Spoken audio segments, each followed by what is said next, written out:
تم نے کبھی سوچا ہے کہ جو لوگ تمہیں گرانا چاہتے ہیں شاید وہی تمہیں اوپر لے جانے کے لیے استعمال ہو رہے ہیں۔ اللہ تعالیٰ قرآن مجید میں فرماتا ہے لَقَدْ كَانَ فِي يُوسُفَ وَإِخْوَتِهِ آيَاتٌ لِلسَّائِلِينَ، بے شک یوسف اور اس کے بھائیوں کے قصے میں پوچھنے والوں کے لیے نشانیاں اور رہنمائیاں ہیں۔ ان رہنمائیوں میں سے ایک سبق یہ ہے کہ ایک طاقتور گروہ حسد کی آگ میں جل کر ایک بظاہر کمزور اور تنہا فرد کو مٹانے کے لیے نہایت سوچے سمجھے منصوبے بناتا ہے اور اپنی پوری قوت اور طاقت استعمال کرتا ہے، لیکن نتیجہ اس کے بالکل برعکس نکلتا ہے۔ وہی اقدامات جن کا مقصد اسے ختم کرنا تھا اس کو اقتدار کی بلندیوں تک پہنچا دیتا ہے، یہاں تک کہ وہ ایک عظیم سرزمین کا حکمران بن جاتا ہے اور آخرکار وہی لوگ اس کے سامنے جھک جاتے ہیں۔ یہ واقعہ اس حقیقت کو واضح کرتا ہے کہ جب اللہ کسی کام کا ارادہ فرما لے تو وہ کبھی اسے اپنے مخالفین کے ہی ہاتھوں مکمل کروا دیتا ہے، تاکہ یہ بات روشن ہو جائے کہ ایک پاکیزہ اور با ایمان انسان کبھی تنہا نہیں ہوتا، اور اگر پوری دنیا بھی اس کی تباہی کا ارادہ کر لے لیکن اللہ نہ چاہے تو اس کے سر کا ایک بال بھی کم نہیں ہو سکتا۔ بس اگر تم حق پر ہو اور اللہ نہ چاہے تو تمہارے دشمنوں کی ساری سازشیں ناکام ہو جائیں گی۔ Download ShareChat.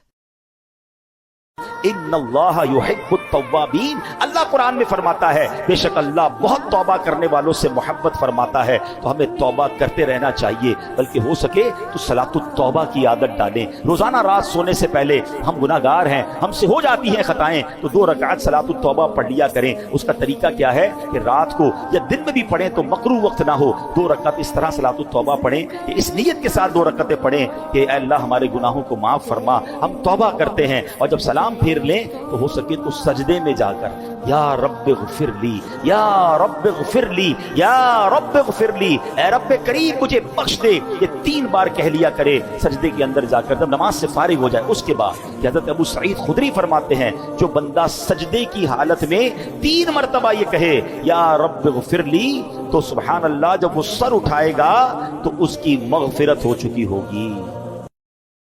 Download ShareChat. اے اللہ غریبوں کی مدد فرما، مجبوروں کی مدد فرما، اے اللہ تنگ دست لوگوں کی مدد فرما، بیماروں کو شفا دے دے، مقروضوں کو قرضوں سے رہا کر دے، تنگ دستوں کو وسعت دے دے۔ ہمارے وہ مشائخ، ہمارے وہ بزرگ، انہوں نے ہمیں یہاں تک پہنچایا، ان کی قبروں پہ رحمتوں کا نزول فرما، ان پہ کرم نوازیاں فرما۔ جن کے عزیزوں رشتہ داروں میں سے کوئی دنیا سے چلا گیا ہے، اے اللہ جن کے ماں باپ رخصت ہو گئے۔